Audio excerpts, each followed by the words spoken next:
like to call the May 21st Town Board meeting to order and invite all those to join me and rise for the Pledge of Allegiance.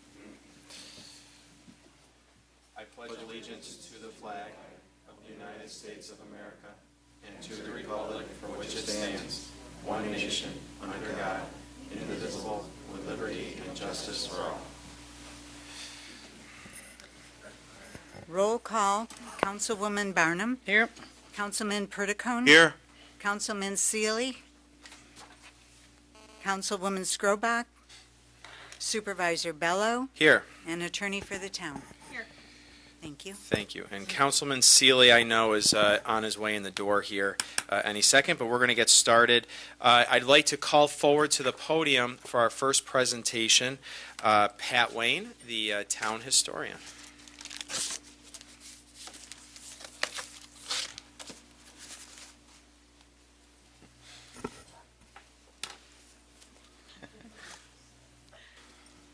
I'm here to represent Mrs. Roxanne Walther, who is going to be presented with a plaque for her historic home. And this gives me a chance again to remind people in Arundecoit that if you have a home or any other structure that is 50 years old or older and has retained its historic integrity, that means that it hasn't been changed at all as the outside structure.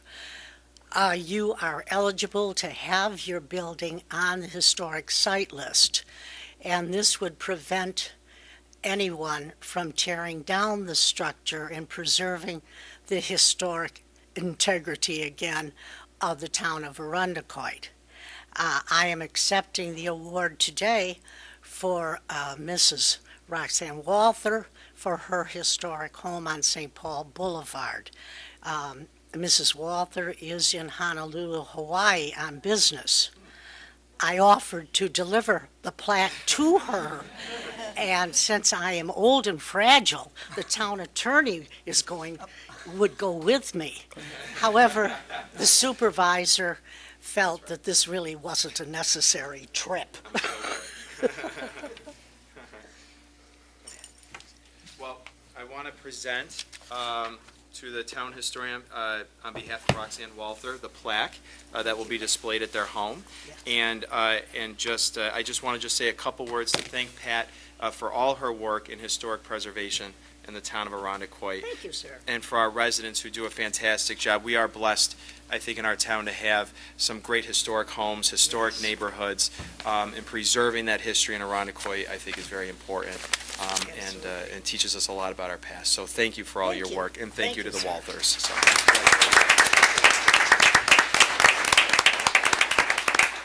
And I'd like to ask the town board to join me down here by the podium, please, for the next presentation.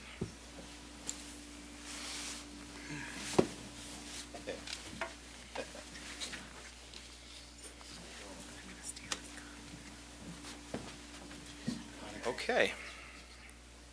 We have a number of presentations this morning.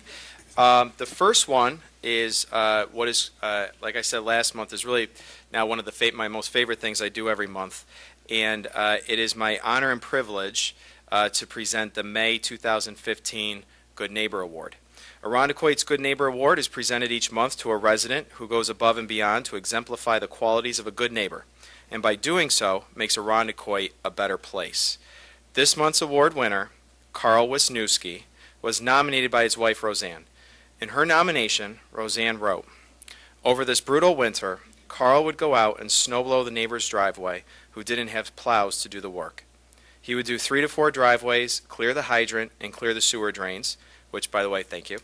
On one occasion, one neighbor's snowblower broke down, and Carl was right there to fix it. He never charges and doesn't expect anything in return.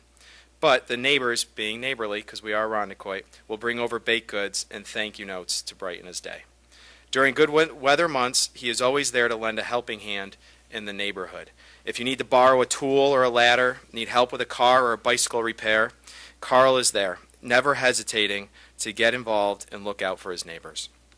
Carl puts his efforts into car, bicycle, and eyeglass repairs, lending his tools, and opening his home in his home-built playground so that all the neighborhood kids and their parents can visit. By promoting this sentiment of neighbors, helping neighbors, Carl is truly a good neighbor. I actually happen to be friends with Carl on Facebook, and I've seen firsthand his many postings, Carl, but I've seen firsthand really from his posts that he's really one of the hardest working and caring individuals that we have in our town. And it's Carl's acts of kindness that make a real and lasting impact in our community and make Irondequoit a better place to live. So I'd like to invite Carl forward.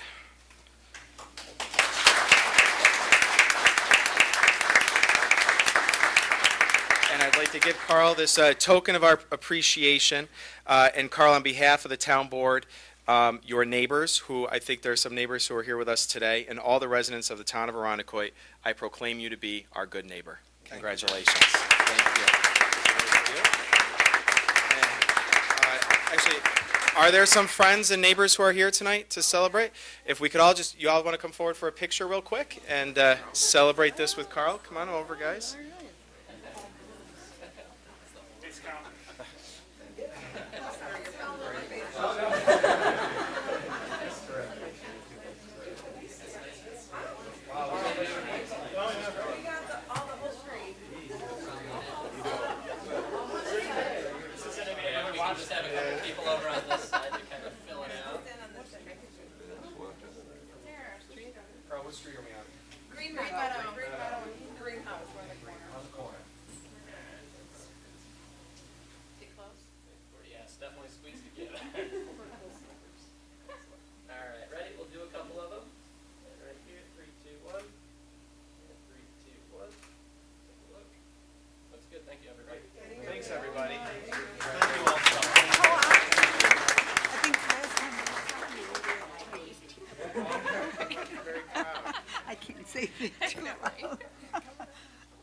Well, I think by the turnout, Carl was a great choice for this month's award, so this is fantastic.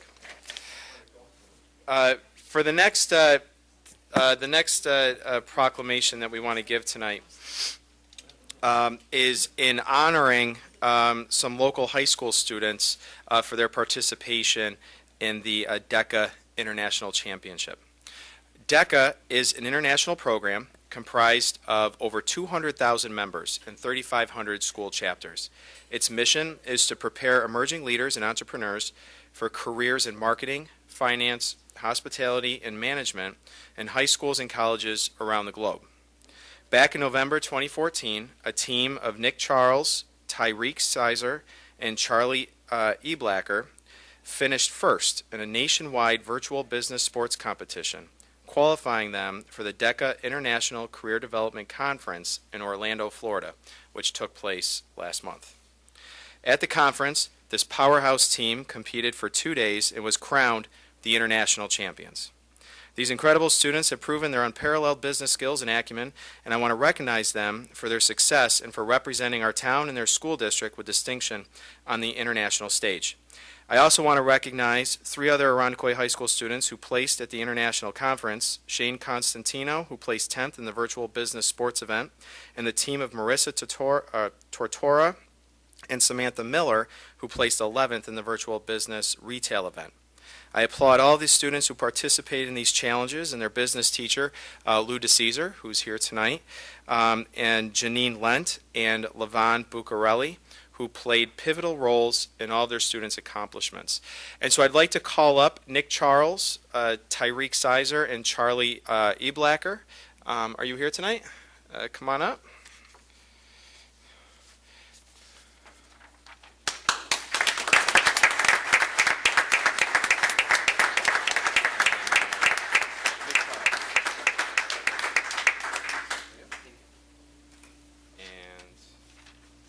Stay up here. Don't go anywhere. Tyreek, you're welcome. And I have, wait, this one's Tyreek's. Which one's that? That one's Charlie's. There you go. Sorry, I misread it. All right, we have a proclamation to give them, which I'll read for you now. It says, whereas a great society is only as great as those individuals who perform exemplary service on behalf of their community. whether through unique achievement in academic or professional endeavors, or simply through a lifetime of good citizenship.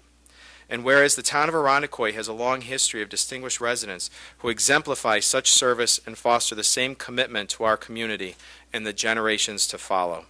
And whereas Nick Charles, Charlie E. Blacker, and Tyreek Sizer have been crowned champions of the DECA International Career Development Conference, may now count themselves among those whose achievements are publicly heralded. And whereas DECA is well recognized for establishing challenging and highly competitive programs to enhance academic success and community involvement in high school students.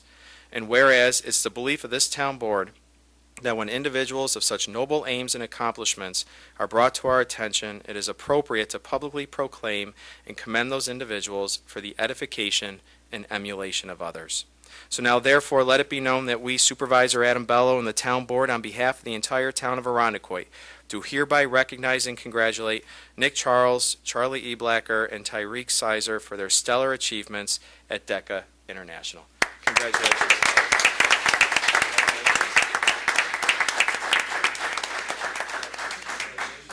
I'm sorry. And actually, if I can call their teachers who are here today to come forward and we could take a picture. Come on up, Lou.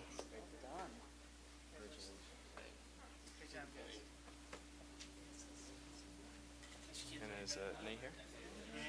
Sorry, I almost ran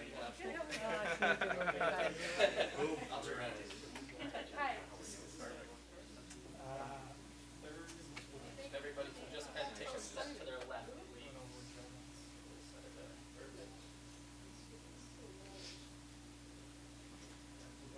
Can you just cut down and just don't want to block you? All right, ready? And 3, 2, 1. 3, 2, 1. One more. 3, 2, 1. Nice. Thank you guys. All right, great. Thanks, guys. Congratulations.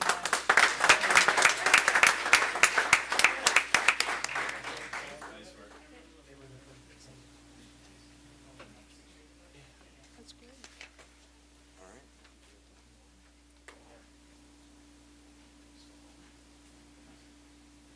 All right, I have one more.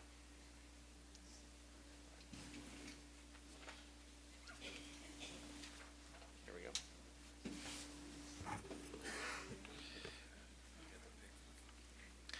Okay, for our final proclamation tonight, we'll be recognizing the month of May as Building Safety Awareness Month.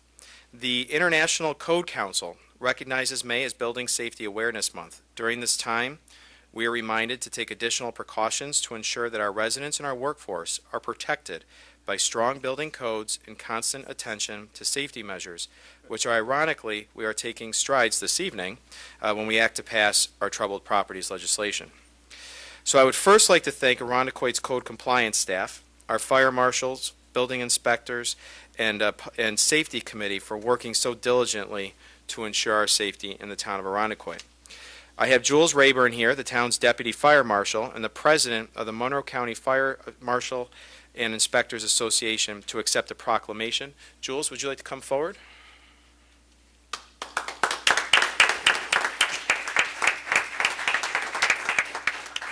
And I'll read the proclamation. It says, whereas this great community can only exist and grow through steadfast personal and professional support for our residents, our staff, and our environment. And whereas it's the belief of this town board that such policies should be publicly proclaimed and efforts commended for the edification and emulation of others. And whereas over such critical issues as building safety, conservation, fire prevention, and public safety, we must endeavor to be ever vigilant. And whereas the International Code Council is an organization devoted to maintaining and evolving policies devoted to safe and efficient construction and community development through such efforts as Building Safety Month. And whereas the 2015 Building Safety Month theme is Resilient Communities Start with Building Codes, to advocate and raise awareness for all workers and projects. Now therefore let it be known that we, Supervisor Bello and the Town Board, on behalf of the entire town of Arundecoit, do hereby proclaim May 2015 to be Building Safety Month. Congratulations. All right, come on over, we'll take a quick picture.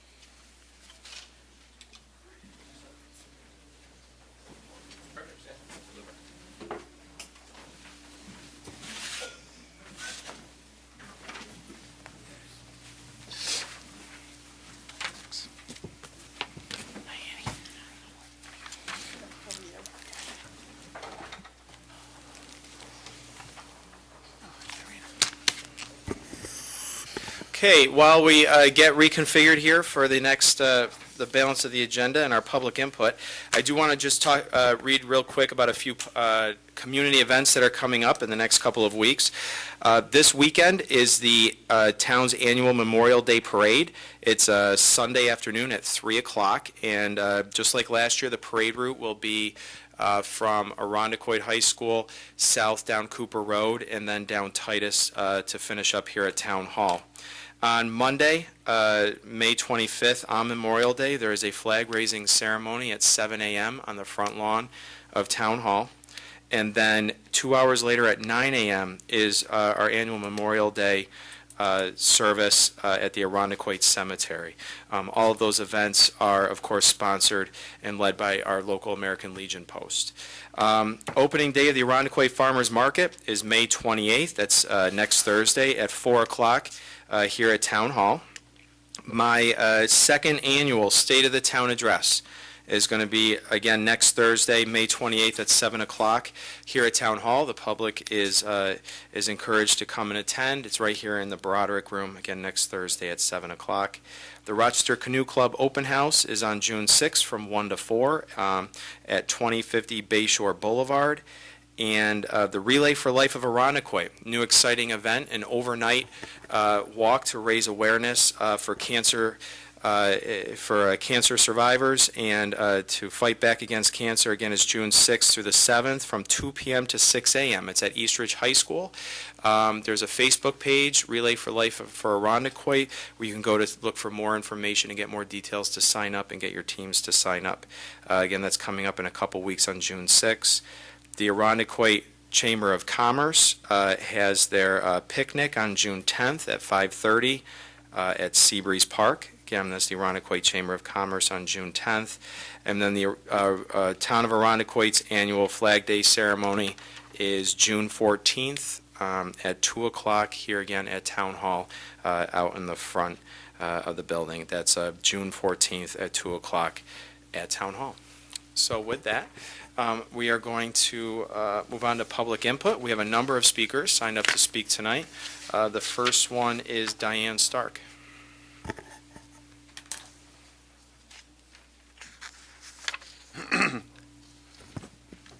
Good evening, everyone. Diane Stark, 538 Shelford Road. On Saturday, May 9th, the Friends of the Irondequoit Public Library held our second annual Fun Fest and trunk sale. Last month, I stood here and asked you all to bring sunshine. Well, you not only did that, you brought a record-breaking day of warmth. So for You're that welcome. and for the success of our event, I wish to thank everyone involved. Supervisor Bello and the town board for approving the Fun Fest, our many sponsors who supported us financially or with gifts in kind. Look for our special thanks to them in the Irondequoit Post. Also, a special thank you to Pat Wayne and the docents at the Pioneer House, and to Barb Janier, who gave her time to make sure that the bathrooms in the town hall were accessible. Got to have that when you're there all day long. Mm-hmm. And to all our wonderful and loyal volunteers who are always such a great help to us in all that we do. And last but not least, thank you to all the vendors, the entertainers, Saxman Slim, Garage Sailors, and the folks who attended the event. It was a great success because of all of you, and we thank you all so very much. Secondly, I'd like to mention that the Friends will be at the Farmers Market, which begins next Thursday, as Adam said a few moments ago, and it runs through October. We'll be encouraging people to join the Friends, and if you do so before June 23rd, you will be invited to our annual meeting on that date, and will be able to join us for a tour of the new library. You can tell your neighbors that you're getting a sneak peek. We're very excited about our new next-door neighbor to the town hall and look forward to seeing everyone in this great town pass through its doors when it opens to the public in September. But remember, if you're a member of the Friends, you won't have to wait that long. You can come to our annual meeting next month. So join us. Only $10. I keep telling you, we're cheap. So thanks for listening, and join the Friends. Thank you, everyone. Thanks, Diane. And thanks for putting that together and for everybody involved. You guys are doing a fantastic job. The next speaker signed up is Kimberly Bowman.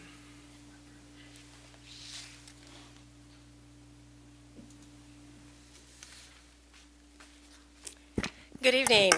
I want to thank you for allowing me to come in and speak, and ironically, this is about the rental properties, and I think it's interesting when you talk about building safety.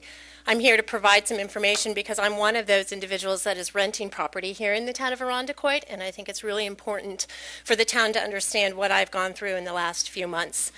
Fortunately, as of yesterday, I'm in a new safe and comfortable home for my children and I. I moved from the city of Oswego, where I worked with Oswego State. I have a child who's 12, and I have twin daughters that are 14. I am renting from a private sector landlord in one of the neighborhoods here. I did check out the house. I'm not a building inspector, though. I did not look at the roof. I did not look at some of the structure. So for the last year and a half, I've had a lot of problems. Everything from, the dishwasher doesn't work to the hot water heater, typical things you see with a rental property. Over the time, though, I started to have increasing problems. And not familiar with Monroe County even, I didn't know where to go. I talked to the Housing Council. The Housing Council threw me back here. The town threw me back to them. So it was really kind of a difficult process for me as a renter. I've been a homeowner all my life. I chose to rent because I'm not too sure if I want to stay here. But I was very pleased with West Arundecoit as far as the school systems and that sort of thing. All of my children are high presidential honor students. My daughter actually has swam for the last 2 years. She's only in 9th grade. She swam varsity for your swim team and has broken school records. So I would like to think that we're a family that provides a lot of positive things for this community and involvement. The things that started to happen, my carbon monoxide detector vent system on the hot water system was not up to code. Gutters were not maintained. The roof was not maintained. Obviously, we all had a very difficult winter. We all, as homeowners and rental property owners, know what happens with properties that are not maintained. Gutters were not cleaned, that sort of thing. Yes, there were ice dams. Yes, there was a lot of things that were going on. However, the problems were so intense that I lost the facade off the front of my house. There are holes in the roof still. I had such damage that the inside of the house, the wall started to deteriorate. This is prolonged rental or homeowner damage to the home. I do have some pictures that I thought would be really important. I saw these ice dams that were so mammoth come down. One almost struck my child, which probably would have killed him. The other one came through a window. I have a daughter who has had 2 broken legs from dance. Her mattress was on the floor by the window. It almost came through the window and hit her and struck her twin sister in the face. I also have a wasp's nest in the house, and a swarm of wasps about a week ago came into the house. All of my children are anaphylactic. So you can imagine the immediate concerns that I had with regard to the safety of my children. I brought it up to the private sector landlord in February about the ice dams. He did not do anything about that. For 6 weeks, things happened. Okay. Thank you. So I have pictures here that I thought would be important, and I did talk to Carrie Ivers and John Nitty, and they've been working with us. So I'm Fantastic. not sure I was done, Thank you. but No, that's okay. If you're finished with your thought, Yeah. or you can, okay. No. But I thought it would be important to share with you because I'm very much in support of that, and Absolutely. I think it would be important for you to look at the Absolutely. If you could policies. leave those Sure. with us. Do we have your address? You said you spoke to Carrie, and do they have your address? My Okay. email address? Yep. Great. Thank you very much for bringing that to our attention. The next resident to sign up is Deanne Moutre. And she's great. Thank you. Thanks for being here. Next speaker signed up is Jeff Goldblatt.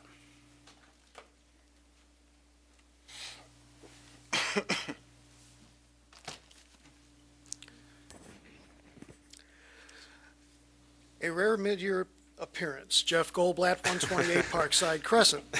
I have a public health, public safety, and quality of life issue to bring up this evening, and that is the illegal feeding of the disease-carrying birds at Arundecoit Plaza, 2129 Hudson Avenue, a problem that has grown worse since negotiations with the former plaza owner began on renovations 10 years ago, which gives you some idea of how far we've progressed.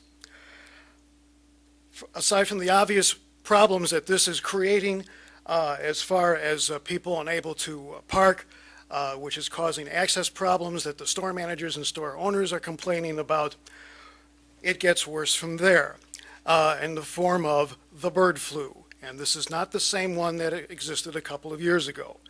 In fact, as of yesterday's Buffalo News, which, as we all know, is the newspaper of record, now New York State has imposed a ban on poultry exhibitions at all county fairs and the New York State Fair. In the Midwest, there is an epidemic in amongst 4 or 5 states. The governor of Iowa has declared a state of emergency. And for those of you who like eating or cooking with eggs, I'll give you 2 guesses what's going to happen to the price of eggs. And your first guess is wrong. There is a vaccine being worked on. They think it will not involve humans, but this thing has taken off dramatically just since a couple of months ago, that the federal government didn't think originally was a problem.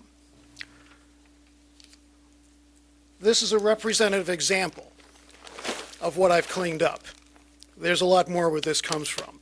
And whether it's bread, donuts, baked beans, or some of the worst table scraps imaginable that smell worse, trust me, than your average garbage truck, it's bad. And there's no reason for this. These self-appointed ornithologists, not to be confused with the legendary jazz record producer Orrin Keepnews, think that they're doing some good. But they're not around when the guys have to go up on the roof and clean the roof. A couple years ago, I had to call then Heberly Disposal to have them come down and replace a dumpster because not only was it ripe, it was grim, very grim. What to do?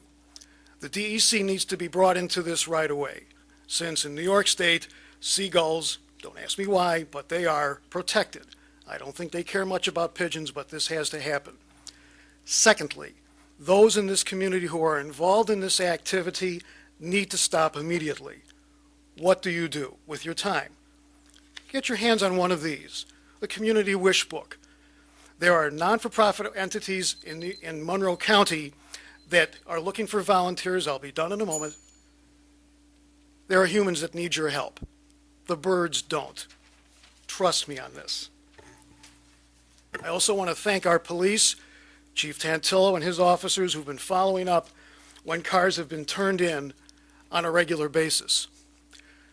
And when you add this to the adjoining property, which I know the supervisor is aware of, you might as well get some signs made that say, "Welcome to beautiful downtown Krapistan." This is unacceptable. And both properties, along with the other issues that haven't been addressed at Irondequoit Plaza, need to be dealt with and dealt with soon. And that is my message. You know, Thank you. I typically don't ask questions during this public. Can I ask a clarifying question? Certainly Do you know, is it the plaza owners, you think, or is it the patrons who are feeding the birds? What do you know? Oh, it's Am I your assuming- average, is it it's just average anybody? people. Okay. No, I was just wondering. Okay. Yeah. Great. No, Thank you. in fact, this is one of the problems with out-of-town ownership. And I could walk you through a shopping list of things, but they've tried, but they haven't accomplished much. Okay. Monroe County's also sent in an inspector through the health department, unannounced, to try to catch people in the act. I think they've given up. Okay. I haven't. Thanks, Jeff. The next speaker signed up is Michelle Reichert. Good evening, Michelle Reichert, 513 Winona Boulevard. Good evening. I wanted to talk about the zombie properties. I live on Winona, and between 200 Winona and 600 Winona, we have 3 properties already in this category, which is pretty concentrated for a small area. We found out when the neighbors call the town is cutting the front only, it won't cut the back. And that's not good enough. And one of the properties where the town didn't cut the back, which I guess is their code, the neighbor next door has vermin and snakes in her house. In 20 years, she never, ever had this issue until the backyard has become crazy with a mess. And another property, when they called the town said they're only going to cut every 4 weeks. Well, you and I don't cut every 4 weeks. Imagine your yard if you only did 4 weeks. It would be a mess. It's really not enough to say every 4 weeks. And also, when the neighbors try to be nice and say, well, I'll cut the front so that it won't look so bad, then the police said, you're trespassing, you can't do that. So being neighborly kind of didn't work out either. We don't want our neighborhood to be, to people that think we're wimpy, we're sloppy. You can come in with crime, you can come in with fooling around, that there's nobody living there and nobody's going to say or do anything. That just doesn't present well for all of us in our neighborhood. Therefore, I urge you when you vote on this and you do your codes to be very, very strong. You can't be a little stronger. You got to be big stronger. Cut it every 2 weeks. Double your fees from $600 to $1,200. Make the bank or the estate or whomever sit up and say, "Oh my God, we better get out of Irondequoit. You know, you can't work there." Make fines huge. Make the amount of time maybe. You can't have an abandoned house for more than, pick a time, 12 months, 24 months, and then say, okay, at that point, if it's not being used for something, then it's surrendered to the town. You lose. You're out of here. Make something really, really strong when you do your code so that we don't send a bad message to everybody. And what we are talking about to the neighbors is, can you sell your house? No. It's a joke, these properties. And we feel so bad for the immediate neighbors. So what can we do is to be organized. We have neighborhood groups. We have Neighborhood Watch. We have Friends and Neighbors of Seneca Park. If we unite, then how about 5 houses to the left and 5 houses to the right and 5 houses across the street from their property say, here we come, town, we want to apply for a decrease in our property taxes because we can't sell our homes, our values are decreased. That's going to hit us all in the pocket. So I'm saying, please be super tough. A little bit isn't going to get us where we want to go. Be super tough. If they need a new roof, say, we're putting on a new roof and you're going to pay for it. And if the window's broken and the raccoons are climbing in, like the lady said last month, fix it up and make the person pay for it. Make them turn around and pay attention and say, we're not getting away with this in Irondequoit. You know, better take our money and get out. You're absolutely Please right. be strong. Thank you. Please. Thank you. Thank you. The last speaker signed up tonight was Kimberly. Kimberly. I'm sorry, Bauman. I already called on you. Okay. Was there anybody else here who wanted to address the board but didn't have a chance to sign up? Okay, seeing none, we'll move on from public input. It's 7:35. Oh, whoops. We'll go into the first public hearing. Public hearing 5A 2015-1 on the matter of granting a special use permit to operate a used car lot at 1661 Hudson Avenue in a C business district. Can I have a motion to open the public hearing? In a second. Second. All in favor, say aye. Aye. Any opposed? Public hearing is open, and I'd like to address the board. Good evening. My name is Carl Essler. I'm an attorney with Bond, Schoening and King, representing the applicant, Hudson Avenue LLC, which is owned in turn by David Applebaum. Mr. Applebaum wished me to send his apologies that he couldn't be here tonight. He had open heart surgery last week and really wanted to be here to help address the board on this, but he couldn't be and sends his apologies. I was actually a little disappointed. I was hoping to actually hear the financial report, but I guess we'll go ahead and proceed with my... We'll get there. I'll try to be brief with this. Okay. We've worked long and hard with the town staff, particularly Nick Weatherby, on this. This is an application for a special use permit to convert the property at 1661 Hudson Avenue solely to be used for used car sales, giving up a current additional special permit for public auto vehicle repair. And as the clerk noted, the property is zoned in the C business district, where this is a special permit use. And just by quick background, in 2010, this site was operated solely as a repair garage, and at that time, this board granted the applicant a second special use permit for the site, permitting used car sales there as well, with up to 15 for-sale vehicles on the site. Subsequently, and much to my client's regret, the current tenant, let's just say, things got out of control. Too many vehicles on the site, disorganized fashion, and town staff did their job. They got out there, they issued citations, tried their best to move things along, and finally, my client came in and sat down in a number of meetings with the town staff, Nick Weatherby in particular, and essentially the suggestion we got from staff, which I think we ended up thinking made an enormous amount of sense, was to basically let's give up one of these special permits and come back in and seek a single special permit for a single use. And after my client talked with the tenant, we made a decision that probably the better use, probably even a less intensive use from the standpoint of in and out traffic, but very successful for my client, was to ask for a single special permit for used car sales on the site at 1661 Hudson Avenue. I will tell you that since we've made this application, the tenant on the property has ceased all public vehicle repair. There's nothing left there now but used car sales. And that's all that's going on there now and all that we plan on for the future. We appeared before the planning board. They recommended approval, but they also suggested that we submitted a new drawing that would designate a little better exactly where we planned everything to go. And I think the board has a copy, each one of you have a copy of that new drawing, I trust. And that details out, it's detailed in the center of the drawing, exactly how and where the spaces are intended to be used.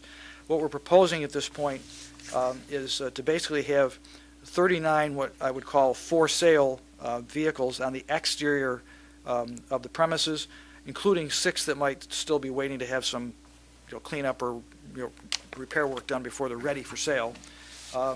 Then 6 customer parking spaces, including 2 handicap spaces, 5 employee spaces, and then we were also asked by Mr. Weatherby to show that because there are these car bays in the back, that we would also have the ability to bring in as many as 10 vehicles into the building for this repair work to be done before they would be put out for sale.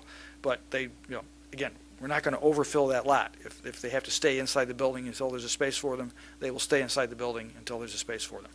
So that we're looking for, in essence, 39 vehicles for sale and a total of 60 vehicles on the property under this new special permit. Again, there will be no public repair work done in this garage, and there's none being done there now. And just to give you a quick idea on the impact or the lack of what we believe to be the lack of impact on the neighborhood, the hours of operation have been pretty well established now, Monday through Friday, 9 a.m. to 7 p.m. So done and over at 7 o'clock in the evening, and Saturday from 9 a.m. to 2 p.m. So we aren't going to be intruding on the neighborhood at any sort of odd or late hours. Okay. If the board has any questions? Thank you. Does anybody have any questions? Yeah. No? You're not. Thank you very much for the presentation. Thank you. Appreciate it. Does anybody else here not have a chance to sign up but would like to address the board in this public hearing? Seeing none, I'd ask for a motion to close the public hearing. In a second? Second. All those in favor say aye. Aye. Any opposed?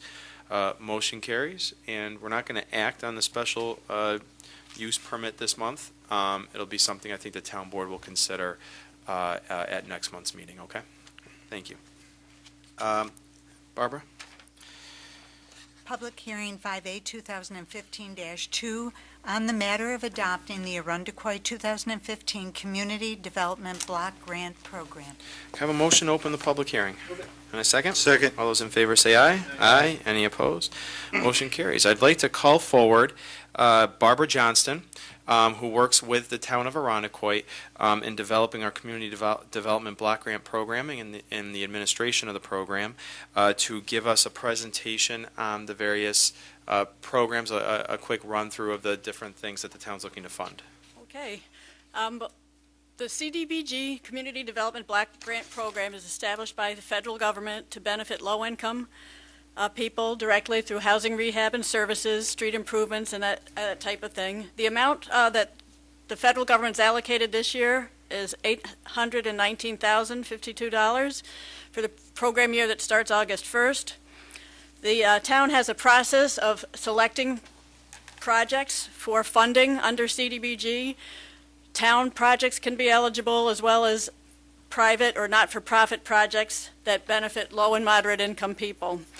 There's some limitations. Only 15% can be used for services. Only 20% can be used to administer the program. And it really has to build things or create jobs or provide services directly to low or moderate income people. The eligibility for projects can directly benefit low and moderate income people. That includes people with disabilities and seniors, or it can benefit an area where the majority is low and moderate income. So just to run through the projects that are recommended for funding, the largest share, $405,752, is proposed to be allocated to the home improvement program, and that provides small grants up to $4,500 for homeowners in the town who have lower moderate incomes towards housing improvements. In addition, $100,000 for street resurfacing in neighborhoods in the town that have low and moderate income based on census data. And these census data have been updated for the eligible block groups recently, as the second public hearing will address, but all of the streets proposed for resurfacing are in those groups. And they're in the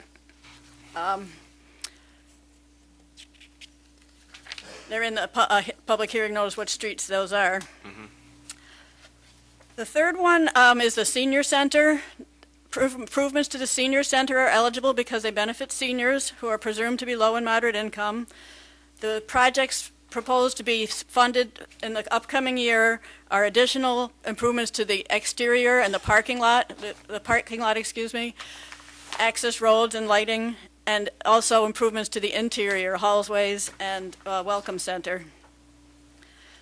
Several other services, particularly to benefit seniors, include programs at the senior center administered by Catholic Family Center, the Life in Irondequoit program. That provides assistance with case management and some transportation and other services for seniors. The Safety and Security for Seniors, that's a program run by Lifespan, where they come to a senior's home, do a quick assessment of what might be needed to prevent falls, and make some repairs on the spot to those houses. A transportation program. The town formerly had a program operated by Irondequoit Faith Link. That organization doesn't exist anymore, but the provider of the service, Medical Motors, did present a proposal to the town to do a very similar program for seniors, and the CDBG funding in about amount of $25,500 will help to keep the cost of that low for seniors.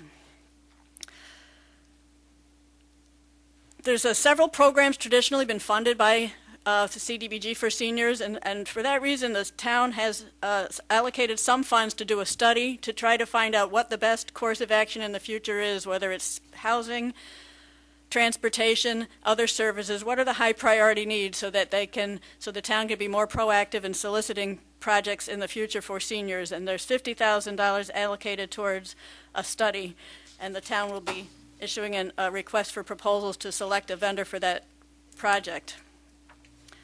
The town will continue to fund in the CDBG the Irondequoit Community Cupboard in the amount of $14,000, and that provides emergency food for low-income households.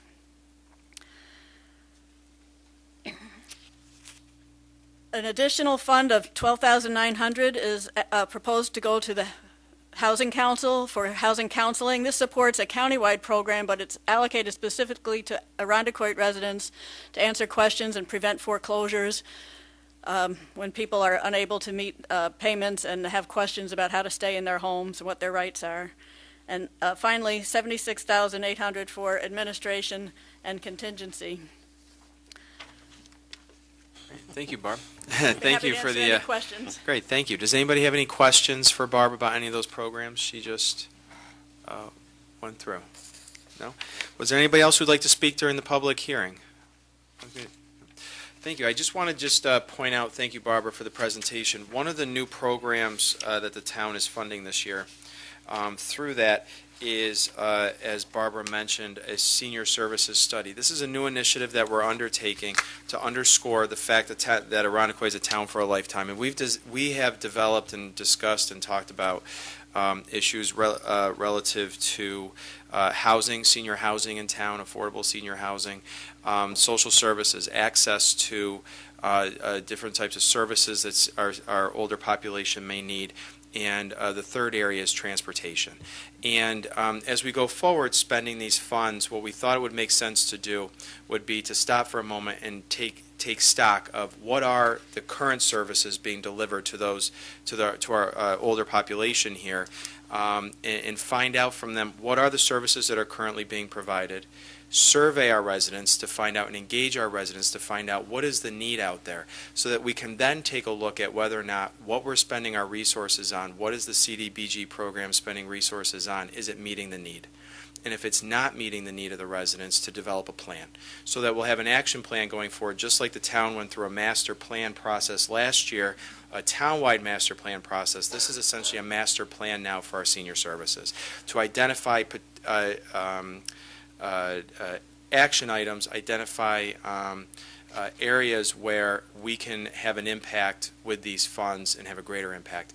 And the only way to do that is by engaging the community. So we're going to take a look at the study, find out what we have now, what are the needs, and then put a prescriptive plan together on how we can better spend our money to identify the needs. And so we're going to move forward with that plan this year. Hopefully it'll be finished later this year so that next year we can start to tick off some of these action items and really help some of our residents who are in need of some services here. So, any other questions or comments? No. I also be remiss if I didn't thank some of the folks who've worked on this year's Community Development Block Grant program. A lot of time and effort actually goes into this program. We receive these grant dollars from the federal government, and a lot goes into putting the programs together and making a determination of how we would spend these funds and allocate those funds. And so thank you again to Barb Johnston for helping us through this process, John Perdicone, Annie Seeley, Nick Weatherby, Sarah Culp. We also have a committee of community members who sat with us for 4 or 5 hours and really went through these projects in a deep dive to make sure that we really are getting the biggest bang for our buck and we're spending our money in an appropriate way. So I want to thank everybody for their help and work putting this together. So seeing no other comments or questions, I'll call for a motion to close the public hearing. In a second? Second. All those in favor say aye. Aye. Any opposed? Motion carries. Public hearing 5A 2015-3 on the matter of amending the Arundecoit Community Development Block Grant Program for prior years. Can I have a motion to open the public hearing? In a second? Second. All those in favor say aye. Aye. Any opposed? Public hearing is open. Was there anyone here who'd like to address the board? This, as Barbara said, this is a public hearing on a small reallocation from a previous year's grant. Seeing none, can I have a motion to close the public hearing? So moved. In a second? Second. All those in favor say aye. Aye. Any opposed? Motion carries.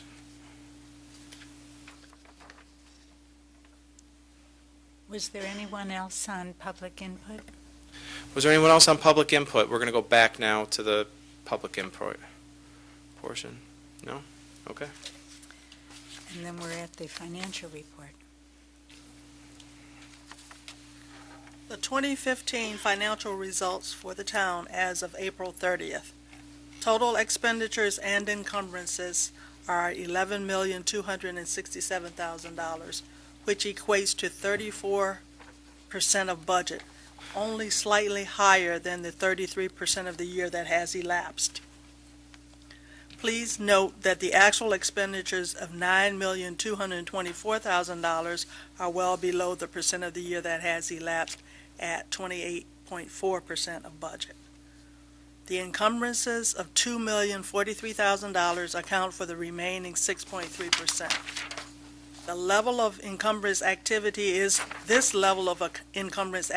is to be expected as the town departments commit to supplies, services, and commodities that will be needed throughout the year.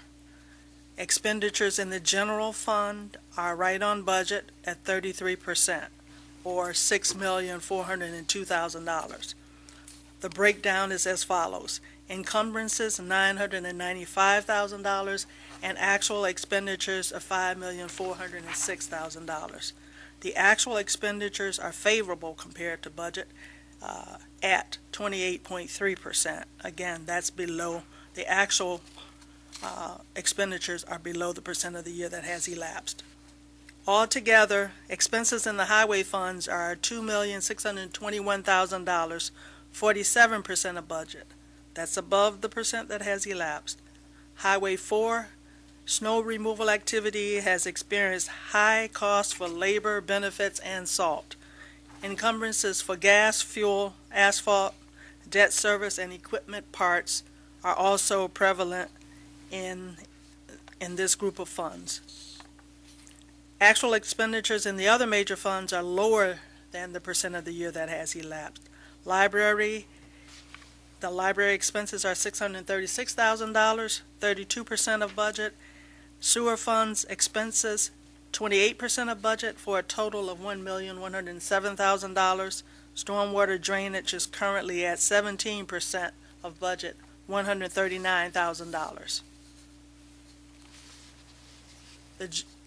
The general fund has received $11,383,000, or 60% of its budgeted revenue.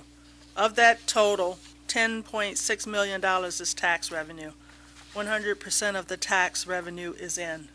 $118,000 is pilot payment in lieu of taxes, which is the total amount that is currently due.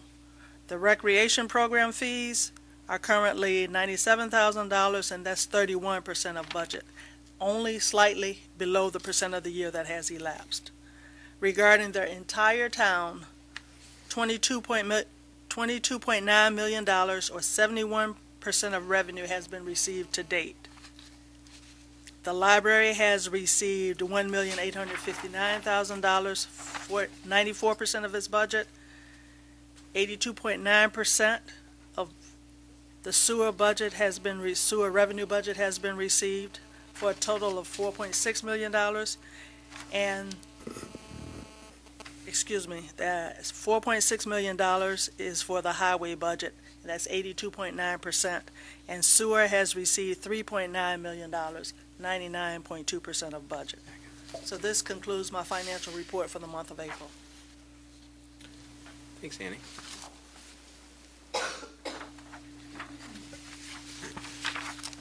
Okay, can I have a motion to approve the financial report? So moved. And a second? Second. All those in favor say aye. Aye. Any opposed? Motion carries. I actually should have asked. Does anybody have any questions left over from the workshop? No? Okay, thanks. Approval of minutes, April 9th, 2015, the workshop meeting. So moved. Any questions or comments? Seeing none, all those in favor say aye. Aye. Any opposed? Motion carries. April 16th, 2015, the regular town board meeting. So moved. Any questions or comments? Seeing none, all those in favor say aye. Aye. Any opposed? Motion approved. Items for board action. Item 5A, 2015-4, authorizing the assessor to attend a seminar on assessment in Ithaca, New York, from July 12th to the 17th, 2015. Can I have a motion? And a second? Second. Again, this is to allow the Arundequoit assessor to attend the New York State Assessors Association annual seminar in Ithaca. Does anybody have any, this was budgeted in the budget this year. Does anybody have any questions for Enza? Seeing none, all those in favor say aye. Aye. Any opposed? Motion approved. Barbara, we need to go back to the CDBG ones. Okay.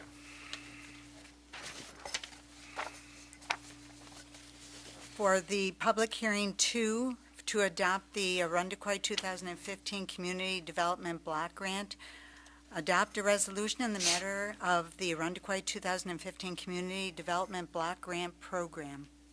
Can I have a motion? Moved. In a second? Second. Any other questions or comments from the board regarding the Community Development Block Grant Program? Seeing none, all those in favor say aye. Aye. Any opposed? Motion approved.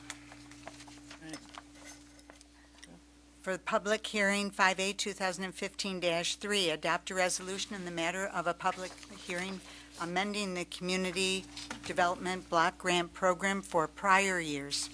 Can I have a motion? Moved. In a second? Second. Any questions or comments from the board? Seeing none, all those in favor say aye. Aye. Any opposed? Motion approved. Item 5A 2015-5, authorizing the sale of a portion of town right-of-way located immediately to the north of 653 Winona Boulevard. Can I have a motion? In a second? Second.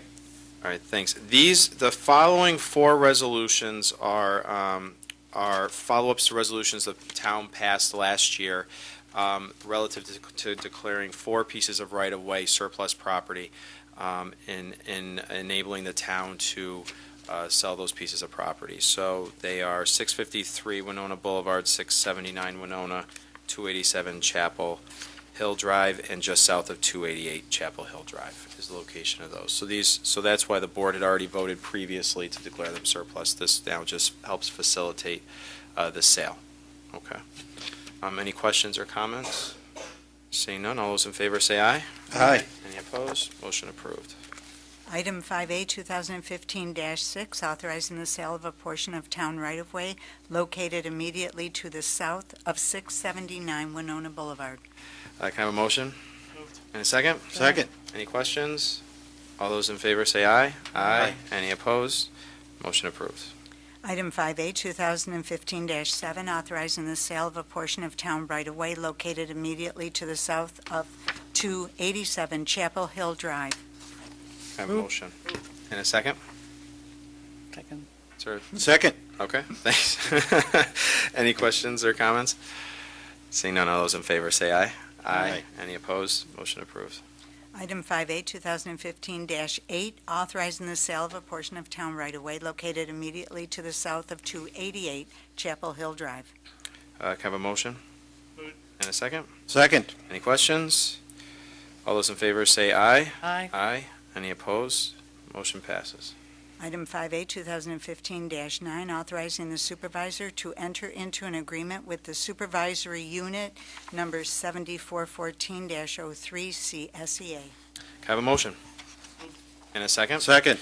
Thank you. And this is, again, this is to ratify a new contract with our supervisory unit. And I want to actually give some special thanks to folks who worked on this. This was another successful contract negotiation between the town and one of our collective bargaining units. Our new HR director, Jason Vanette, worked diligently to help put this together, as did Bob Kiley, Pat Meredith, Jeff Graves, and Renee Chichester from CSEA. Really worked very hard. I want to thank the members of the unit for working with the town, and again for town management for being able to come to an agreement here, which I think is beneficial for both our members and for the town and the taxpayers. So this was another positive experience for us, everyone involved. Any questions or comments from the board? Just second that. Great. Okay. Thanks. All those in favor say aye. Aye. Any opposed? Motion carries. Item 10, authorizing emergency repairs in Community Services Bureau of Public Works Operations Center facility and transfer the necessary funds from the general fund balance. Can I have a motion? Move it. And a second? Second. Thanks. I'm going to ask for Bob Kiley to just give a brief rundown of the resolution.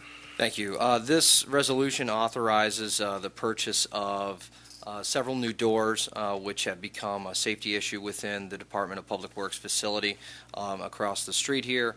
In addition, this winter, we had several ice dams forming on a couple of the roofs. We had some leakage and some actual damage, some water damage on the interior. So this resolution would authorize the purchase of a new roof, new gates, a couple new doors that are all safety issues, and the necessary repairs to the building. Thanks. Any other questions or comments from the board? Seeing none, all those in favor say aye. Aye. Any opposed? Motion carries. Item 11, authorizing the supervisor to enter into a license agreement with Frontier Telephone of Rochester, Inc. Can I have a motion? Moved. And a second? Second. Bob? This resolution is pretty self-explanatory. It just allows the supervisor to enter into a contract with Frontier Telephone to continue to have phone service for the town. Perfect. Any questions or comments from the board? Seeing none, all those in favor say aye. Aye. Aye. Any opposed? Motion approved. Item 12, authorizing the award of bid for the renovation of the Spray Park at Camp Eastman. Can I have a motion? Moved. And a second? Second. Second. Got it? Okay. Thanks. And actually, I want to talk about this one for just a little bit. This is the now the culmination of a lot of work that went into, that actually started with our CIP program last year, our capital improvement program, and some of the renovations and updates that we wanted to make to our parks and recreation facilities. We've made the town board has worked very diligently and hard with our staff to try to make some investments in our recreation programs and our parks throughout town, and this is a pretty exciting project. The spray park at Camp Eastman, as most families I think are aware who visited there, was in need of some renovations and repairs. And so what this resolution does is allows us to accept a bid and award a contract with a company to come in and start making those repairs and renovations to the spray park.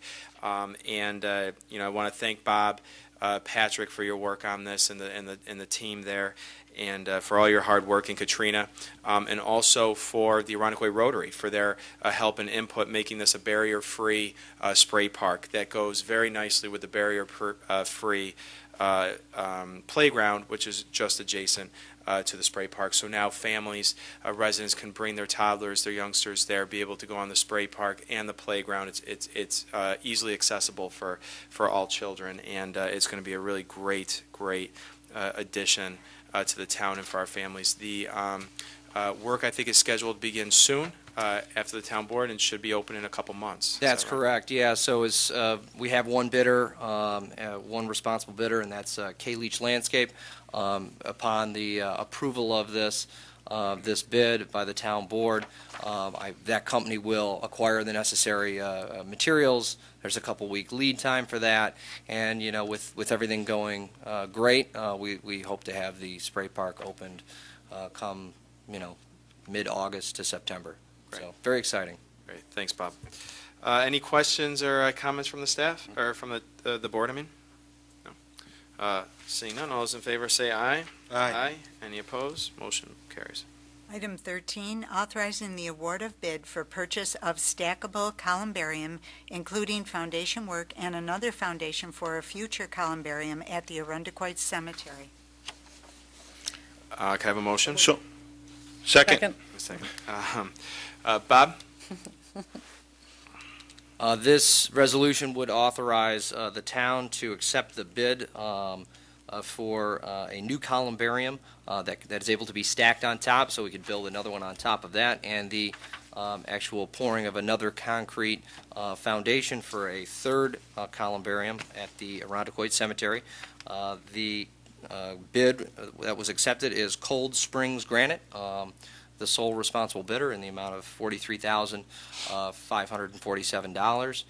That came in under budget for the CIP, and currently there's a waiting list for reservations in the new columbarium, and we're pretty excited about getting to build a brand new stackable columbarium at the cemetery. Thanks, Bob. Any questions or comments from the board? Oh, basically it'll pay for itself then? That's correct, yeah. So, of course, we're running out of room in the columbarium that's currently constructed, so we'll build this second columbarium. Once that one becomes full, or we're nearing completion, we can then put another one on top of that. So we've definitely, there's some other areas in the cemetery in which we could put some other columbariums in the future, but at this time, we're looking to build the three kind of right near each other. So, yeah, definitely a revenue maker for us. They'll pay for itself in time. And the cemetery's looking good, too. I'll pass it along to our staff. Joe Lubini and John McGee are doing a good job out there. Thanks, Bob. Any other questions? Seeing none, all those in favor say aye. Aye. Any opposed? Motion approved. Item 14, authorizing the supervisor to enter into a contract securing services for the Arundequoit Invitational Senior Softball Tournament at McAvoy Park. Have a motion? Moved. And a second? Second. Thanks. Bob, I'm going to call on you again. This is a brand new recreation program that we're launching this year, the Arundequoit Invitational Senior Softball Tournament. It's a week-long tournament that can be international, all the way we draw some folks in from Canada. In the past, there have been 3 individuals that have run a similar style tournament, and this resolution would authorize the town to acquire their services to help us launch this brand new recreational program that we're looking to get off the ground. Thanks, Bob. And any other questions or comments from the board? Again, thank you, Bob, Marcy Stevenson, for her help putting this together. It's a great new program, again, expanding our recreational programs for people, our youth, right up through our seniors who are utilizing the senior centers as well. So it's a great new program to bring. Seeing no other questions or comments, all those in favor say aye. Aye. Any opposed? Motion carries. Item number 15, authorizing the acceptance of various gifts for Hayer Bayer Memorial Park. Can I have a motion? So move. And a second? Second. Great, thank you. And I'm going to, I just want to speak to this one for a moment. This is a perfect example of a great partnership between the town of Arundecoit and some of our community organizations. The Arundecoit Little League is looking to donate to the town of Arundecoit materials to be able to improve Hayer Bayer Memorial Park, otherwise known as Rudman Park, and the baseball field there by putting in a batter's boxes, pitching area, and dugouts to the ball field. And I think this is a great partnership between the town and Little League. Again, builds upon the new baseball fields we just broke ground on a few weeks ago that will hopefully be open for opening day next year and be completed then. And so I want to thank Arundecoit Little League for this extraordinarily generous donation to help improve our parks and again the town and our staff over there, Bob, Patrick, and everybody for working on this to bring this project to fruition. Do I have any other questions or comments from the board? Seeing none, all those in favor say aye. Aye. Any opposed? Motion carries. Item number 16, authorizing fund balance transfers to finance the 2015 capital improvement program projects as stated in the 2015-2020 CIP. Can I have a motion? So moved. And a second? Second. Great, thank you. And as the resolution stated, this now approves the funding for the two CIP projects. We just approved the contracts for the spray park improvements and the cemetery, the columbarium at the cemetery, to approve the funding for those through the capital improvement program. Any questions or comments from the board? Seeing none, all those in favor say aye. Aye. Any opposed? Motion carries. Item number 17, authorizing the hiring of a network administrator in information technology. Can I have a motion? So move. And a second? Second. Great, thank you. This is hiring a new member of our team, a new network administrator to join to work with our current network administrator on our technology needs. We are bringing forward the recommendation of Rashad Atkins. He comes to us with a background in information technology and network administration, and really fits the need of what we're looking for as the town's trying to maintain our technology infrastructure here, and also especially now that we're building a new library next door, which is, as I've been saying from the beginning, much more than just a place for books. This is a community center that's going to have technology in it to really meet the needs of the community. And so this is going to, I think Rashad is going to be a great addition to the staff. We had a chance to meet him at the workshop meeting. And I think he's anxious and eager to hit the ground running. So does anybody have any questions or comments? Welcome aboard. Yes, very welcome. Welcome and needed. All those in favor signify by saying aye. Aye. Any opposed? Motion carried. Rashad is with us tonight. If you could just stand and be recognized. And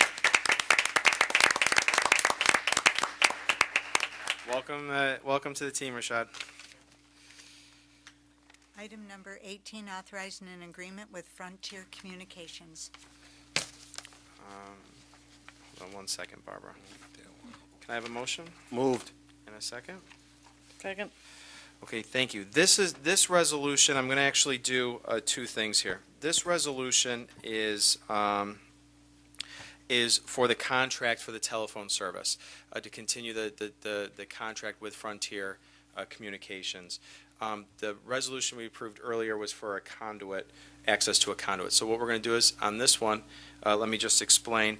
This one, like I just said, is for this agreement with Frontier is for the actual contract for the phone lines, okay? Which is on state contract in your packet here. Any questions or comments from the board? Seeing none, all those in favor say aye. Aye. Any opposed? Motion carries. I'm going to ask Barbara to go back to the previous resolution and bring that one up. was number 11. Yep. Item 11. Yep, item number 11. And if you could just reread that resolution. Authorizing the supervisor to enter into a license agreement with Frontier Telephone of Rochester, Inc. Can I have a motion Move. and a second? Second. All right, and to be clear, then, this resolution is the one relative to the conduit, access to the conduit on Town Hall property.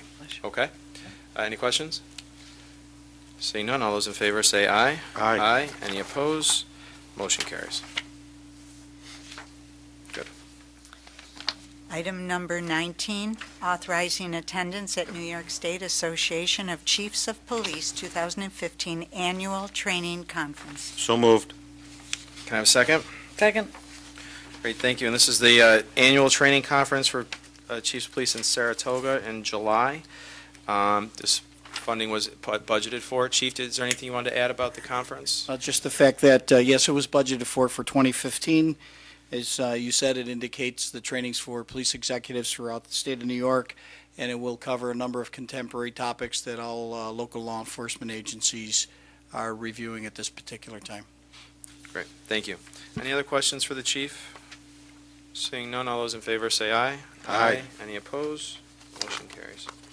Item number 20, authorizing acceptance of grant funding in the maximum amount of $19,700 from the New York State Department of State and appropriating said grant funding to the capital account for the security enhancements to the Arundequoit Police Department reception entrance. Can I have a motion? Move it. And a second? Second. Chief, can you give us a brief? Sure. This grant was awarded to the Arundequoit Police Department by the New York State Department of State. We identified a need in order to upgrade the security systems and the security procedures within the reception and entranceway to the Arundequoit Police Department. That would include the glass portion of that for the reception area, the door entranceways, as well as the walls, to make it more secure for both the employees as well as the visitors to our facility. Thank you. Any questions or comments? Seeing none, all those in favor say aye. Aye. Any opposed? Motion carries. Item number 21, authorizing the awarding of a contract for bullet-resistant security upgrades and to transfer the necessary funds from the general fund balance. Can I have a motion? Moved. And a second? Second. Chief, this is just a follow-up resolution, right, to that first resolution? That is correct. To transfer the necessary funding and award the contract for those upgrades. Any questions or comments from the board? Seeing none, all those in favor say aye. Aye. Any opposed? Motion carries. Item number 22, appointing an alternate member to the Town Zoning Board of Appeals. Can I have a motion? So move. And a second? Second. Great, thank you. Tonight, I want to, we do have a vacancy as in the position of alternate to the zoning board, and tonight I want to put forward the name of Bradley Huber as our nominee for the position. Brad is obviously an Arundequoit resident. He is a good fit, I think, for this position. He's the president of the Winona Woods Neighborhood Association. He's a very active member of the community, has spent a lot of time. I've seen him here at Town Hall and around town, engaged in a number of community events, cares very deeply about the community and the neighborhood. And we've talked a lot about making sure our boards have a good cross-section of people and different backgrounds. I think Brad meets that that criteria that we're looking for to have a good diversity of thought and opinion and backgrounds on the board. And so I wanted to bring his name forward tonight for consideration. Any questions or comments? Seeing none, all those in favor say aye. Aye. Aye. Any opposed? Motion carries. Bradley is here with us tonight. If you just stand and be recognized. Great. Thanks, Brad. Welcome aboard. Item number 23, pursuant to the State Environmental Quality Review Act with respect to amending Chapter 177, rental properties of the Town Code. Can I have a motion? So moved. And a second? Second. Great, thank you. I'm going to ask Carrie Ivers, our Planning and Zoning Administrator, to give a presentation on the seeker. Thank you. This is an unlisted action. The proposed revisions to the code will allow the town to ensure property conditions are maintained to meet all applicable codes and preserve residential housing stock. The modifications to the registration requirements for rental properties will improve the town's ability to protect public health, safety, and welfare. And so for this reason, we're identifying that this action will have a positive impact on community character and will have no adverse environmental impacts. Thank you, Carrie. Any questions from the board? Seeing none, all those in favor signify by saying aye. Aye. Any opposed? Motion carries. Item number 24, amending Chapter 177, rental properties of the Town Code. Can I have a motion? Move. And a second? Second. Great. I just want to take a moment to talk about this resolution and the next two resolutions. This is the first resolution of two approving changes to the town code relative to the troubled properties and the troubled properties legislation that we've been talking about here for the last couple of months. I have said this about probably dozens of times over the last 2 months that for many people in Irondequoit, your home is the largest investment you're going to make. And it seems to me, I think, in this town board that it's unfair that someone else's actions could negatively impact that investment. I also think that we're dealing with some serious public safety issues as well. And so the town board took a look. We started with a public hearing a couple months ago, where we had a public informational session where we asked the public to come and talk to us about this issue. And it's not an issue that just faces the town of Irondequoit. It's something that faces communities across the region, across the state, and really across the country. And the issue is really relative to the vacant properties and also rental properties and what we call our troubled properties and the condition of these buildings. And so we heard from the public a couple months ago. We heard from some folks here tonight who talked about some of the challenges that they have. What are the issues? Why is it impacting their community in what different ways? It impacts communities through public safety. It impacts communities through aesthetic issues, our property values. And those are all things that we care about. And so we heard from the public what the challenges are. We also brought in the town staff, our code enforcement unit, our fire marshal, Greg Merrick, the police chief, Nick Weatherby, Carrie Ivers, to really talk about the issues that the town staff is also having in trying to enforce these kind of safety standards in town and making sure that these vacant properties aren't becoming a nuisance. And after hearing from the residents and also hearing from the professionals in the field, the town board here, and I also want to thank our town attorney, Laura, particularly Carrie, put together a series of proposed reforms to the town code that do two things. First is that we're dealing with tonight is the rental registry.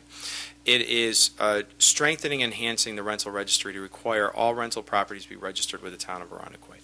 In that registration, it'll give us a couple of things. It'll help us ID who the owner of the property is so that we know who is responsible for this rental property.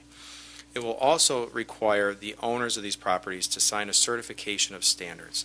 This certification of standards requires the property to be kept to a certain condition so that the property is safe and the folks who are living there are safe.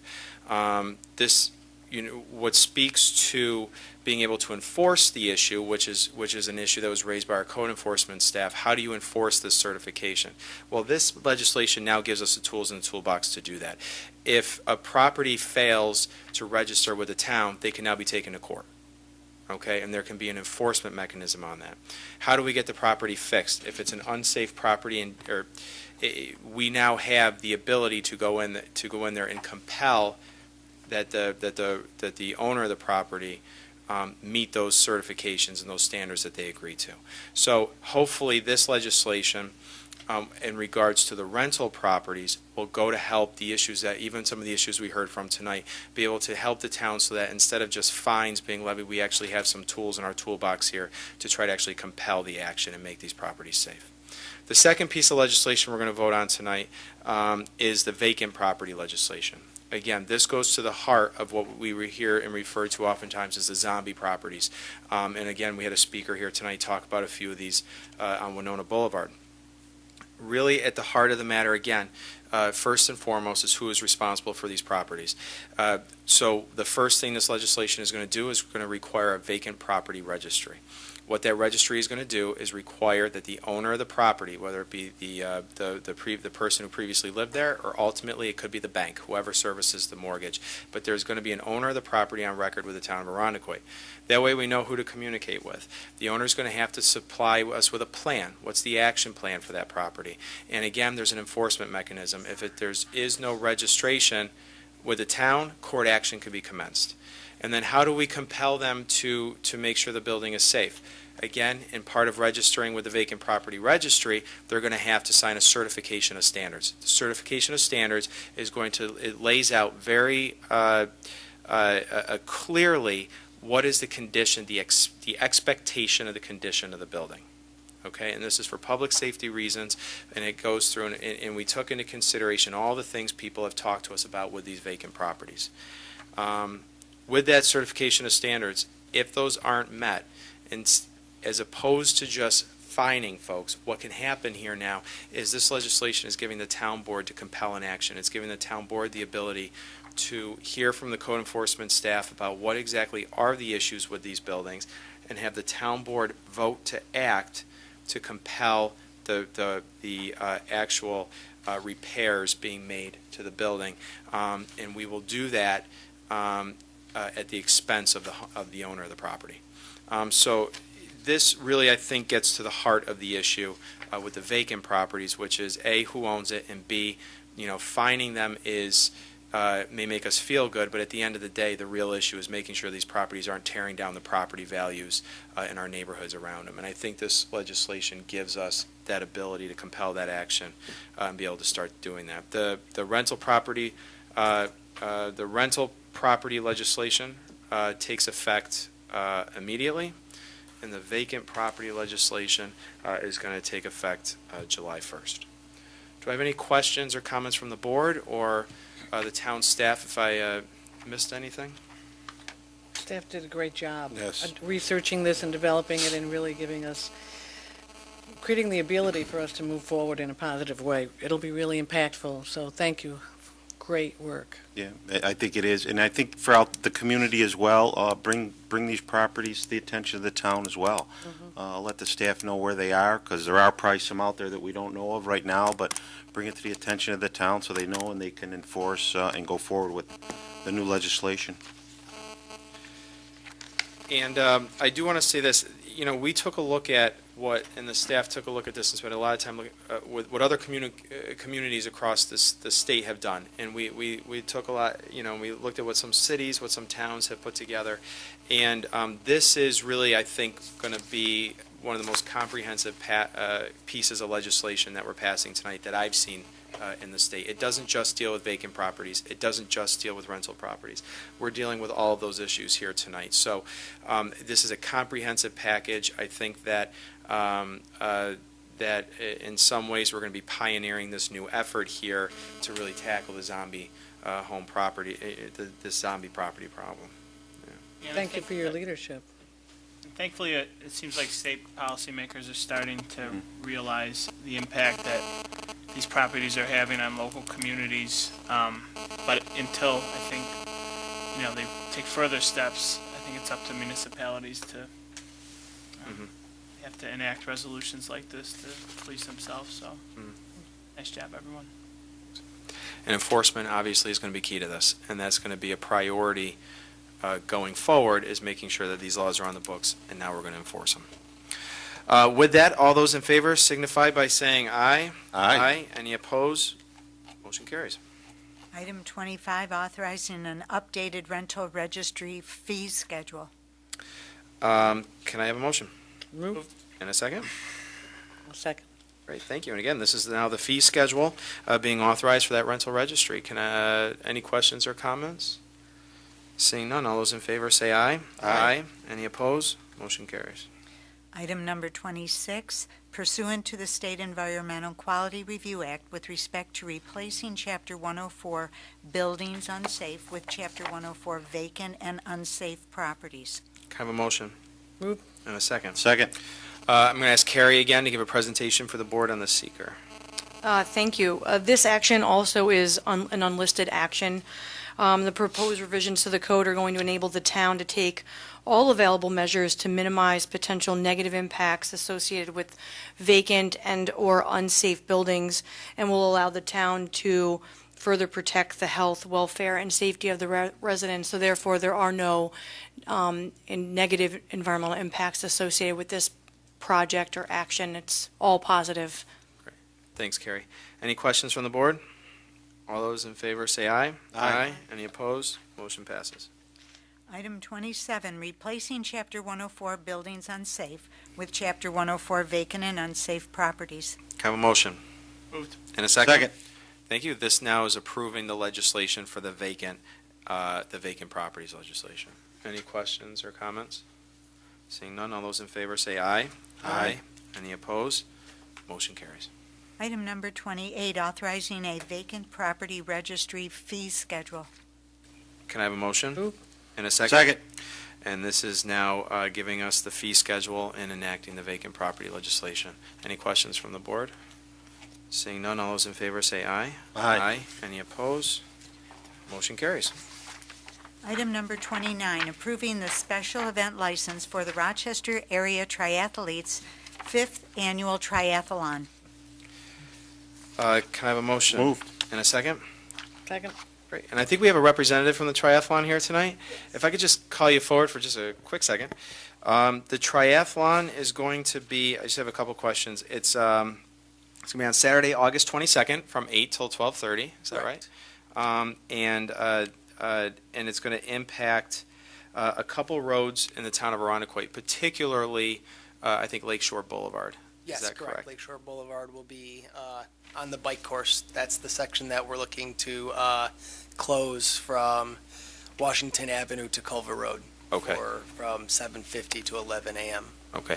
And so the bike portion that had from the triathlon last year that went through the Rock Beach Road neighborhood, that's now going to be on the Lakeshore Boulevard? Yes. Is that right? So it's not going to be on Rock Beach Road? So it's not. We're cutting out that. We had Okay. a few concerns about the traffic and the sharp turns on Rock Beach, so we decided that it would be just as easy to just put a turnaround at just east of Washington Avenue and make a U-turn there. Okay. So hopefully that would alleviate some of those safety concerns that were raised about the bikes going fast through the curves. Correct. Right? Okay. And then the residents who live along Lakeshore Boulevard, though, who are going to be in that sort of area, Yep. will they have access to their homes, or what would happen when the road is closed? Would they be able to get any access, or not really because of the bikes going through? Probably not really. If it was an emergency, Okay. they could always go on the south side, on the south shoulder. Okay. I was just talking with Tom Cesario, the Monroe County DOT, earlier today, and we were talking about if we had to, what I propose for we would have the northbound lane, and half of the center lane would be the bike traffic going west down Okay. to the turnaround. Okay. And then going east, they would use the southbound lane and the south half of that center lane. Gotcha. So if there would still be room if we really needed to have a car go along the shoulder there. Okay. So they would be able to access that if they had to. Okay. The main reason we asked to close the road is because of two things. At the turnaround, we need a lot more room to do a U-turn there. So we didn't want to have traffic impacting the U-turn. And then at Camp Eastman is directly right across from our transition. And what happens when there was cars coming down there through there going last year to go to Kings Highway, we were having to shrink the back and forth where the bikes actually travel through there, because there's 3 lanes of bike traffic going through there, 1 lane to go into transition once they're done, 1 lane to go straight through going west, and 1 lane going east, and then there was also a lane for cars there. Okay. So that's why we wanted to close the road, so that we didn't have excessive traffic going through the transition area at the same time the bikes were going through there. Gotcha. Great. Bob, you look like you had something? Yeah, I also spoke with Tom Cesario this morning regarding a little bit of the issue of, in an emergency situation, if anyone living on Lakeshore Boulevard from Washington to Camp Eastman Way, any of those homes in that stretch, if there is an emergency situation, that it sounds like you will have these marshals, folks that either volunteers or employees of the organization, and that will assist residents that live in those homes between Washington and Camp Eastman Way on Lakeshore Boulevard to be able to get out of the house safely and get to a side street, be it Colebrook or Rock Beach or any of the other egresses out of Lakeshore Boulevard. Is that correct? Yes, that is correct. All right, so in an emergency situation, if something happens, those residents are going to be able to get out of their house and get off Lakeshore Boulevard to then get to wherever they need to go. Yes, in that case, what would happen, we have a bike course coordinator, a run course coordinator, and a swim course coordinator. Okay. And in those situations, the bike course coordinator would go there and help them get out. Okay. We've had that situation in the past at the parking lots where people were trapped in the parking lots along Lakeshore, and that was part of his job, is to get them out safely. Okay. Forgive me if I missed this. What hours will the road actually be closed? It'll Lakeshore? be closed from 7:50 a.m. to 11 a.m. Okay. And will the residents on Lakeshore be notified? Yes, yep. We put a flyer on their door, and we go around and talk to everybody. Thank you. Okay, great. Thank you. And for the roads that then feed into Lakeshore, would there be marshals, volunteers, or some Yep, there's block access to, you know what I mean, to block access from Lakeshore from the feeder roads there? right. When I talked to Lieutenant Fitzsimmons, he decided, he asked that we have a Arundecoit police officer at Colebrook, Okay, and also one at Rock Beach. okay, And then, of course, there'll be officers at both ends. okay. And then we'll have volunteers up and down at all of the intersections that come into there. Okay, great. Thank you. One other question from me.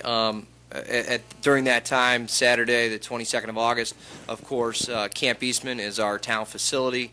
We typically rent cabins out, so we will have folks that may be either reserving cabins or actually at that time, August 22nd, it's getting up and winding up for the Oktoberfest time. So our tent may be up. Will we be able to get folks, patrons that either rent the cabins at Camp Eastman or rent the actual tent at Camp Eastman? We'll be able to get those folks to the facility in some manner if we needed to? If we absolutely needed to, they could probably go down Colebrook. When I talked to Tom this morning, he had mentioned, if they got to St. Paul and Lakeshore and found out that it was closed, they would come back up to Colebrook, and they could come down Colebrook and use that. It's a short little area there, correct? That sounds suitable. Great. Any other questions from the board? Just when at Kings Highway, Yes, ma'am. it would be closed, Lakeshore would be closed there? Yes. Right. Yep. That was a problem area last year, so that sounds safer. But will people coming down, will there be any kind of signage so that when people are coming There's through the gonna be park, they have a, a heads up that it'll be closed? Yes, there will be. It'll be blocked off, and then there's also going to be a Monroe County officer at the golf course entrance, so that I already talked to Greg Clem, I believe, is the gentleman at the Monroe County Parks and Rec that is working with the golf course. So he's supposed to be giving me a letter saying that he okayed it. I have a verbal okay from him, and we'll have a police officer there. Okay. Thanks. But how many participants? We're shooting for 360. Okay, that's a lot. That's great. Multiply that by 3. Yeah, right. 3 events. There's a Olympic distance and a sprint distance, so we have a short right? course and a medium course. Great. Great, well, thank you. All right. Well, thank you very much for Good luck. answering those Thank you. questions and being here tonight. Any other discussion from the board? Nice to have in the town. I think it's a great event. Yeah, and yeah. So all those in favor, say aye. Aye. Any opposed? Motion carries. Item number 30, approving the special event license for the Rochester Marathon. in case you don't do the try. Can I have a motion? Moved. And a second? Second. Any questions or comments from the board? Seeing none, all those in favor say aye. Aye. Any opposed? Motion carries. John, did you have something you wanted Yeah, to I just add? want a couple of things for people to be aware of. We mentioned that they are going, the site work over at the library and on the front, on the north side here is going to be starting by the end of this week, or the end of next week, I'm sorry. But they're going to start curbing prep. So the reason why I'm bringing this up is on the first night of the farmer's market, that entrance on Kings Highway, it may be a little challenging, so we may have to bring people in just to the north entrance, just for that night, because they're going to be blocking that off. But during the day, there's going to be flagmen there, and they'll be directing traffic in and out. But the night of the farmer's market, obviously, they're set up on the road going in and out of the town on this side. And that side over there, probably through the month of June anyway, is going to be a challenge for people to get in and out of the town hall. But like during the day, you'll be coming in on the other entrance. But why during the farmer's market, though? That's the only way in. So just be aware of that for a little while. It's going to be challenging. They're going to start the curbing on the 29th. The curbing will install just in one day, but it's going to take a few days to prep prior to that, the week prior to that. So just be aware of that. They're moving the fence back towards the DPW building tomorrow, so that'll be like almost 1 or 2 lanes.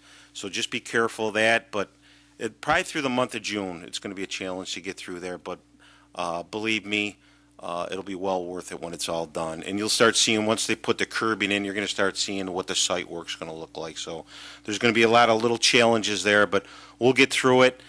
Just the night of the farmer's market through the month of June is going to be a little bit of a challenge, but after that, like I said, it'll be well worth it. It's going to be a nice, but, it's construction. They have to do it.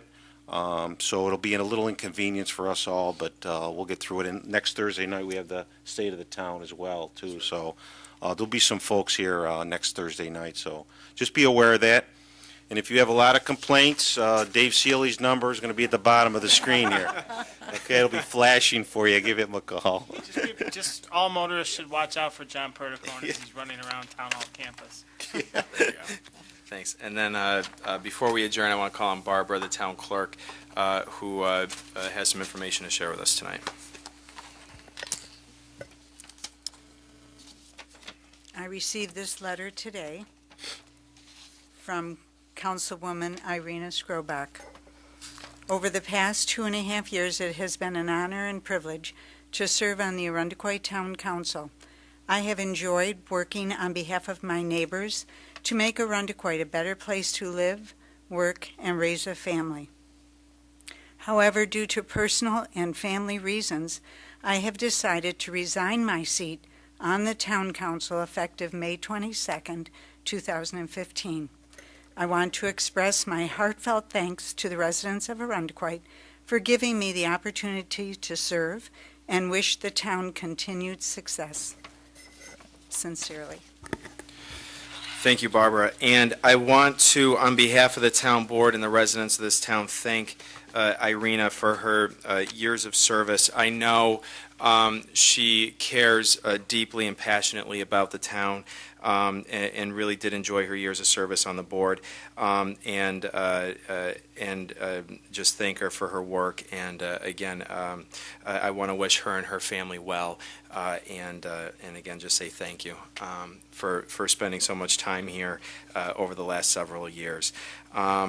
The town board will be looking to act at the June meeting to consider an appointment to that spot to fill the vacancy then in a month's time. So, anybody have anything else to add before we adjourn? Seeing none, I want to just say that the next workshop meeting for the town board is June 11th at 4 o'clock, and the next regular town board meeting is June 18th at 7. With no other business, I'd entertain a motion to adjourn. Moved. And a second? Second. I have a second. All those in favor say aye. Aye. Any opposed? Motion carries. We are adjourned.